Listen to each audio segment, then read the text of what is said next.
Hola, nois i noies, soc el Marc Termes, tinc 10 anys i aquest és el llibre de l'Agus i els monstres, arriba al senyor Flat, autor Jaume Copons i il·lustradora Lília Fortuny.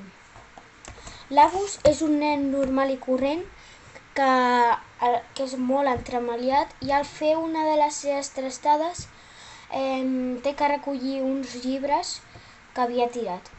I al recollir-los es troba amb el senyor Flat. El senyor Flat és un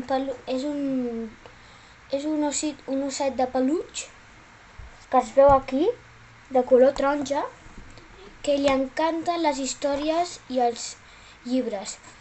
A mi el que m'ha agradat més del llibre és que l'Agus i el Flat comencen a llegir històries junts i llavors es fan molt amics. Aquí veieu el senyor Flat, que li encanten les històries, per això té tants llibres pel mig. Però espero que us hagi agradat, que el llegiu alegrement i adeu.